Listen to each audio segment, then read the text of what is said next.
Brooklyn Park Police are investigating a shooting early Wednesday morning at Norwood Park. A man told police he was shot at while trying to leave the area. Reporter Sonia Goins has the latest on the investigation. Brooklyn Park Police say around 1:30 Wednesday morning, a man was trying to leave this park when two vehicles blocked the entrance, and then shortly afterwards, gunfire erupted. An individual stepped out from one of those cars and then began firing rounds. One of the rounds did strike the vehicle in the windshield, very near where the victim would have been sitting. Brooklyn Park Police say when officers got on the scene, they found many spent bullet casings. Police aren't sure whether an automatic weapon was involved. 20 rounds in a short period of time is a lot to be fired. Normally, Norwood Park is peaceful, where people walk their dogs or hit a few rounds at the tennis courts. But there have been 7 criminal incidents at the park so far this summer, compared to 2 the previous year. 2 were assaults, one being last night, and then earlier in August, we saw a vehicular assault. Some residents are on edge. Makes me concerned about coming out here sometimes, but especially at night. Police are seeing an increase in violence at several parks throughout the city, including Brookdale Park. Police installed a mobile trailer camera, increased patrols, and blocked off parking lots in an effort to cut down on criminal activity. We can't be everywhere at all times, and so we're going to redirect those resources to focus more on the parks that we know need attention. In Brooklyn Park, Sonia Goins, CCX News. A nonprofit serving adults with disabilities has opened a new location in Plymouth.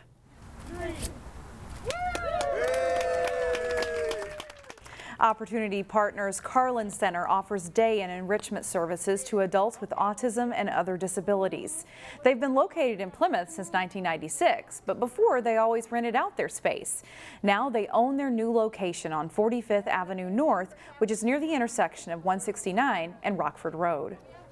This facility will allow us to double our capacity and just reach more people in the community, and also create a much better environment for them. Bigger rooms, natural light, just a better space to offer our services. Currently, Opportunity Partners Carlins Center serves 34 people, and they expect to serve more as additional staff are hired. A new school year is fast approaching, and school districts are still looking to fill open positions. The Wayzata district recently hosted the second of 2 hiring fairs in an effort to connect with job seekers. Open positions range from childcare and nutrition services to custodians. The job market is challenging right now, but the district is hopeful most of the open positions will be filled by the first day of school. Working in education is a great opportunity for individuals to take the skills and the passion that they have and align that with the service of our students and families and really find that purpose in their career. Short call substitute teachers are also in demand, which is a job that does not require a 4-year teaching degree if applicants have a bachelor's degree and obtain a short call license. To check out open positions and apply, go to wayzataschools.org. The city of Plymouth has a new name for County Road 47. In October 2021, the council approved transfer of County Road 47 to the city of Plymouth.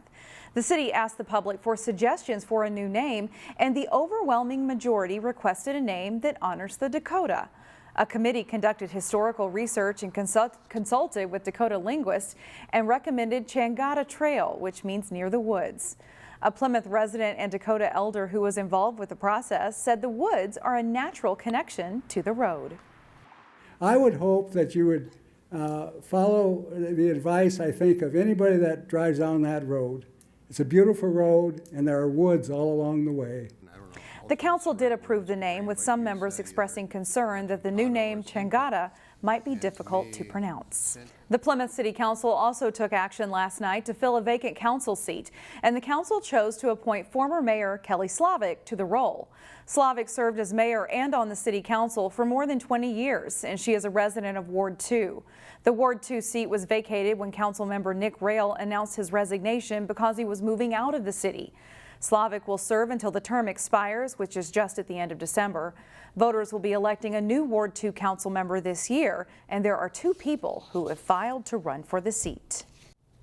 We now have a better idea of what's going to be on the ballot after candidate filing closed Tuesday for school board races and council races that do not have a primary. 5 of our cities will be electing mayors.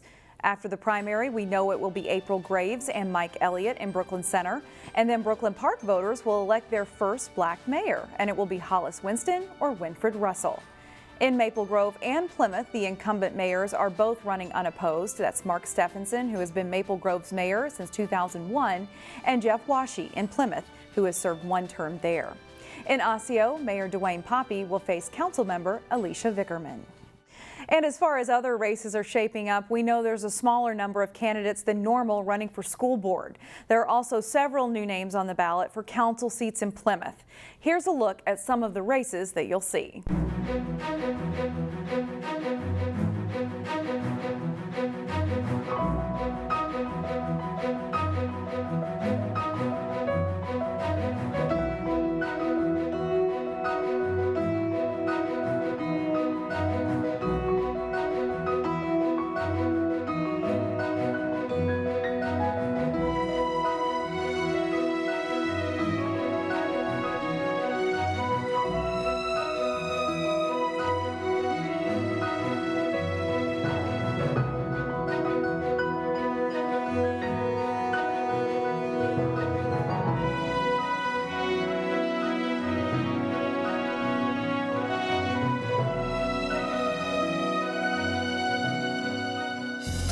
Find more local news stories at ccxmedia.org and follow us on social media.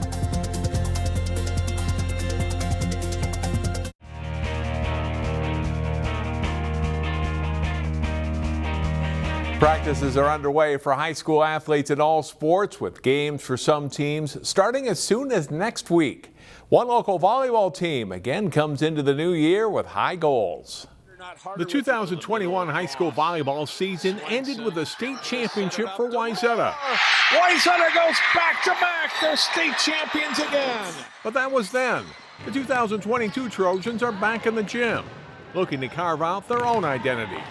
There was some great kids and families in there, and we're going to miss them, but it's also a chance to redefine ourselves, and we're really excited about what we have in the gym. So I'm excited to be able to play more this year. It was really fun to watch. I had such great people to look up to and watch. Like, I watched Katie Revere last year, and she was so good on the right side, but I'm excited to be able to play this year as well. Despite the loss of 5 seniors who played key roles, the cupboard here is hardly bare. Stella Swenson is the reigning Gatorade Player of the Year in Minnesota and considered one of the top juniors in the country. Her sister Olivia is back after missing a year with an injury. She led the Trojans in kills as a freshman. Both Swensons have committed to the University of Minnesota. Senior Sophia Johnson, a defensive specialist a year ago, is a strong candidate to be the team's libero, who's verbally committed to Cal. And Avery Jesuits is a returning left side hitter who remains uncommitted, but it's also a high Division I recruit. Add in some talented players who didn't get a chance to see a lot of varsity time a year ago, and you get the picture. Wayzata once again will be tough to beat. It's awesome. It literally, it makes you a better player just playing around all these people. It helped me so much too. The talent is amazing, and it just really brings you up to another level. It's really exciting for sure, especially these younger girls. We have a couple sophomore in this gym, and a lot of juniors coming in that have made lots of improvement too, so it's awesome. Wayzata Volleyball has not lost a match since October of 2019. They'll take the floor for their 2022 season opener at home August 25th against Minnetonka. It's the opening week of soccer tryouts and practices for local teams. As Jay Wilcox reports, the Champlin Park boys are aiming for another strong season. A facility upgrade is a welcome sight for the Champlin Park boys soccer players. After the school's stadium field got artificial turf last season, there is now a brand new practice field with turf. It's nice, yeah. It's definitely a big upgrade. I like playing on turf more because it's more faster paced for the ball. Sometimes, with the old grass, it would get caught under, the ball would slow down too fast. So it's definitely a nice upgrade. The Rebels are coming off a very good 12-2 season last fall, but it ended much sooner than they hoped. They were upset in the Section 5 3A quarterfinals by Spring Lake Park. That's a motivating factor heading into this season. So yeah, last year's loss in the playoffs will sting a little bit, but it was just one of those things. I'm not even upset with the way that we played in the playoffs last year. I thought we played a good game. Spring Lake Park just came out and played very well, and credit to them. And it should get everybody ready to go for this year. I don't think anyone's necessarily looking for revenge, but motivation is a good thing to call it, I think. Champlin Park graduated a strong senior group, but they do have good talent back. Sylvester Doe had a breakout 20-goal season a year ago. Carter Havlik is also a strong returner offensively. On the back end, 4 players and both goalies return. Drew Carlisle is a player to watch leading things defensively. The Rebels, though, will be without Leo Kana, who is one of the state's best players but is playing in the Minnesota United Academy. I mean, Leo was a great player, a really amazing player, but a lot of players have to step up. It's a team sport. Even though he helped us a lot, we'll miss him, but we'll do good this year. Champlin Park's eager to get started in what should be a very good season. Jay Wilcox, CCX Sports. Thanks, Jay. That's all for sports. More CCX News after this. Find more prep sports games and highlights at ccxmedia.org and follow us on social media.